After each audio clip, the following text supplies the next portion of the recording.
Hello guys, আমি হলাম মনোরঞ্জন আর তোমরা দেখতেছো মনোরঞ্জন ব্লগ, জোস blog. Thank you so much আমাদের ইউটিউব চ্যানেল থেকে ভিডিও দেখার জন্য।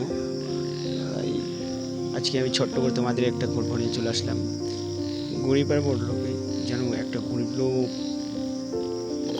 অনেক গরিব লোক আমাদের প্রায় দেখবা গরিবের মধ্যে রেলের স্টেশনের মধ্যে বাস করে বা আদার্স ঝুড়িপুটি এইভাবে বাস করে। আমরা করে ঝুড়িপুটি একটা বলানো উচিত না, তো আমরা ঝুড়িপুটির মধ্যে বাড়ি বাড়ি আছে, কিন্তু সেটা না ভাই।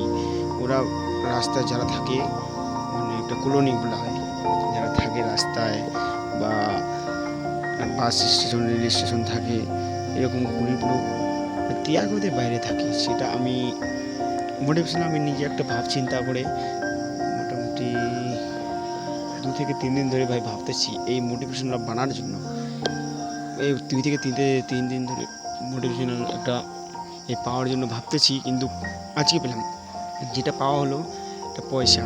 দেখো তুমি রেগুলার তুমি একটা রোজগার করো, 400 টাকা ডে কামাই করো, 500 টাকা ডে কামাই করো, কিন্তু হ্যাঁ হঠাৎ তুমি 1 সপ্তাহের মতো কাম একদমই বন্ধ রাখলে।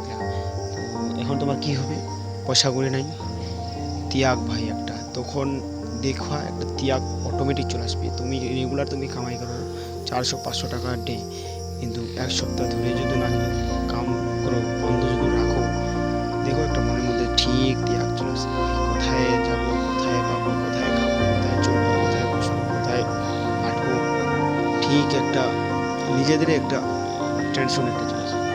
তাই জন্য বলি ভাই, যেন নীলকুঠি বা আদার্স জন্য কোথাও থাকে, তাদের ত্যাগতে থাকে বা আদার্স তাদের বাড়ির ফ্যামিলি থেকে বাইরে ফেলে দেওয়া হয়, এরকম অবস্থায় থাকে আর কি। তো আজকে আমার যেটা মোটিভেশনাল বলবো সেটা হলো এই একটা মনের একটা ত্যাগ। মনের ত্যাগ এমন জিনিস যাতে মনের ত্যাগ হতে মানুষ কি না করতে পারে, নিজের জীবন অবধি ত্যাগ দিতে পারে।